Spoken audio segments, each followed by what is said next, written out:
Our Materials Sensibility Center was established about 2.5 years ago. Right now, we have more than 100 researchers, including PIs, research associates, postdocs, and grad students. We come together aiming to leverage the power of synthetic biology to push the new boundary for material research, both fundamentally and translationally. We are particularly interested in converting technology into practical applications. Right now, we have 2 startups building on these developed technologies.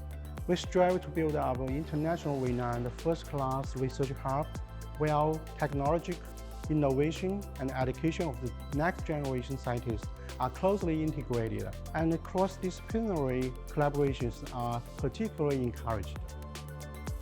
We have 6 research groups in the center, focused on 3 major directions. The first one is engineer the living material, and the second one is semiconductor synthetic biology, which is highly relevant to energy research. And the third one is about programmable biomaterial, with an eye towards medical applications.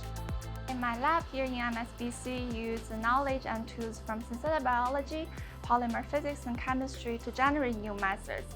These methods help construct living material with unique structure and physical properties, and also to solve the problem at the interface of biotechnology, information technology, and also bioelectronics.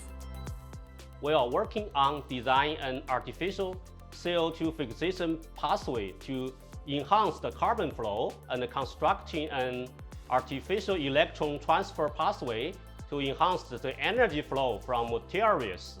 The carbon flow and energy flow will be understanding and optimized for acquiring the highest photosynthetic efficiency. Based on our understanding of material natural photosynthetic organisms, we were constructing an artificial photosynthetic autotrophic cells. My research majorly focused on interfacing light-capturing nanomaterials with living microbes, which cannot conduct photosynthesis by themselves, such as E. coli and yeast. They are classical microbial cell factories and have been applied in biomanufacturing industries with a long history. Comparing to a biological photosystem made up of protein and light-capturing pigments, their physical and chemical properties of nanomaterials are more easier to be designed and fine-tuned to achieve much higher solar conversion efficiency. We also put a lot of efforts to research the underlying mechanisms of energy delivery across the material-cell interface and also the intracellular energy transduction. By solving these fundamental scientific questions, we can rationally design a more efficient solar-to-chemical conversion platform based on our techniques. Our lab invented technology that allows to speed up evolution of gene of interest towards certain desired phenotypic outcome. While traditional method requires tedious and inefficient steps in vitro, such as molecular cloning and air-prone PCR, the trick of our technology is to do everything simply in living cells. For instance, in collaboration with my colleague Professor Zhong, we are using our technology to mutagenize his Louis protein and use a state-of-the-art FACS sorter to improve the stickiness with potential application in surgery and wound healing. Biomaterials have been widely used for tissue engineering and regenerative medicine. Although traditional biomaterials have made significant impact on regenerative medicine field, lack of dynamic properties and control of cell differentiation limit their interaction with the human body.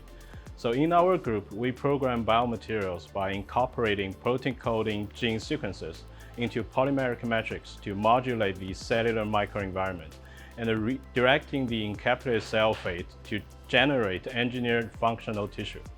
In addition to that, we design and construct different genetic circuits and incorporate these genetic circuits into stem cells to control its differentiation, to let them form different kind of tissues in human body. Combining tools from material science and synthetic biology to create engineered living material represent a future trend of material research. Because these materials are sustainable, they have a distinctive life attributes such as self-gloss, self-repelling, and also they can adapt to environment and even evolving. So we believe definitely they will lead future trends in a wider spread applications in medicine, energy, and other fields in the future.